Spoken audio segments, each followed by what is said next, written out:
You know, Charlie also mentioned the Old Town Music Hall. Catherine, didn't you swing by there? I did. The building is a definite must-see in town. And after talking to Bill Field, the owner and operator, I had a whole new appreciation for the place.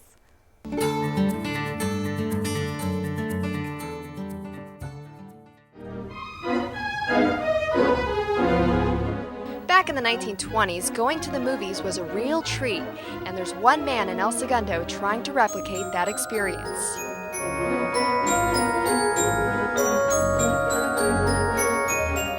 Bill Field helped bring the Old Town Music Hall to El Segundo in 1968. It's open every weekend, showing classic films from 1912 to 1952. There's not another place like it, actually. Not here. It's also the home of the mighty Wurlitzer Theater pipe organ. My late partner in this venture, he and I bought the organ in 1958. We rebuilt it, set it up in a small studio in LA and played it for a while, and then we ultimately were looking for a theater of some sort to put it in, and found this place and brought it here in 1968. Organs weren't needed in theaters after the arrival of talking pictures in 1927. Bill and his business partner, Bill Kaufman, paid $2,000 to rescue the organ from the Fox West Coast Theater in Long Beach, where it was installed in 1925. His fascination with organs began when he was just a young boy. I used to go with my grandmother downtown LA, and she would go most every day of the week. She was right over from England, and in England they go shopping like every day for food and things. Bill and his grandmother were downtown nearly every day at the Grand Central Market. And then we would go from there over to a big store, Barker Brothers. And Barker Brothers had a very big pipe organ in the grand lobby, and they had concerts during every day, say like at 10 o'clock, 11 and 12 and 1 and 2. And so we would run back and forth between, because I always wanted to hear that organ, and so wanted to play one. So he started taking piano lessons, and when he graduated from 8th grade, his mom bought him a Hammond organ. I had access to a theater downtown, the Los Angeles Theater, and I knew the manager there, and he let me go in. They had a Wurlitzer, and I could go in and play it and work on it, and that's really where I kind of got started. I'm sitting in front of the console of the mighty Wurlitzer that Bill plays at every performance, and this thing is huge. It's 16 feet wide and 30 feet tall with close to 2,500 pipes. The organ is natural. There are no amplifiers or speakers or anything to it. It's all wind-blown acoustic. Not only does Bill know how to play the organ, he also knows how to repair one. The Wurlitzer requires constant maintenance, so Bill knows a lot about its inner workings. We're below what they call the main chest. On top of the chest are sitting all the pipes. These are the little magnets that actuate the inners of the chest. This would be an example to make the pipe play. And to tremulate, they call it, I can use this device called tremolo.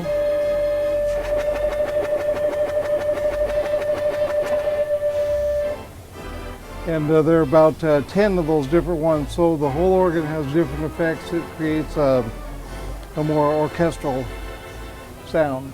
And on movie nights, it's Bill who makes it sing.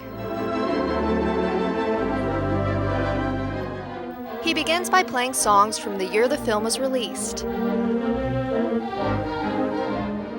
followed by a sing-along.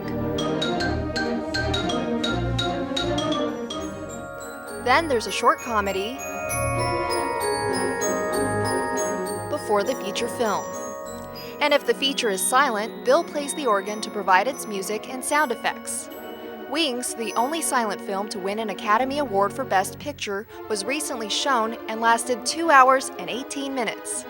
He played all the way through. Are you tired? Sometimes. But he does it for people like Anthony, a Santa Clarita resident who's been coming by for nearly 10 years. There's something wonderful offered during the classic era of film, connection with vaudeville, a connection with the musical comedy stage that doesn't exist anymore. You would find films made from the 1930s and 40s filled with character actors that we can't find anymore. Martin Stoner has been a patron for the past 20 years and comes from Pomona at least 2 weekends a month to hear Bill play. The things that happen here actually used to happen in all the movie houses, most of them anyway. Having an organ to play the mood music for the movies. The 188-seat theater also hosts 2 live concerts a month, along with some special programs. A major transformation that began in 1968 turned the building at 140 Richmond Street into the theater that is enjoyed by many today. Bill and his partner were instrumental in its change. The whole interior was painted foam green with cork glued all over the walls, and had fluorescent lights just down the middle, and it was just a big empty room. Bill says many of the decorations were from Cleveland Wrecking Company, which sold items from torn-down buildings. The chandeliers were purchased in 1966 and are a sight to admire in this living museum of silent film, classic talkies, and old-time music. Everything you see here we did, yeah. And Bill still isn't done with the theater. I try to progress along the line, improvements. Like one of the difficulties we had was getting the film, especially on the 35mm format.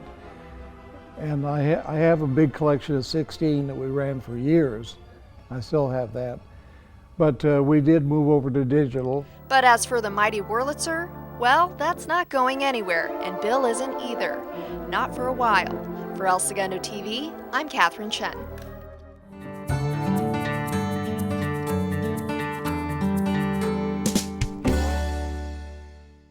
Catherine, Bill can really rock that organ. Did you get to play it at all? Yeah, I played a few notes, but if you really want to hear the organ at its best, you're going to have to visit the Old Town Music Hall. Just how old are some of the films in his library? He has a lot of films, and the earliest films that are shown at the Music Hall were released around 1912, and the most recently released movies are from about 1950 to 1952. Wow, does anything else happen at the music hall? Yeah, throughout the year, the Music Hall also hosts special events and music performances.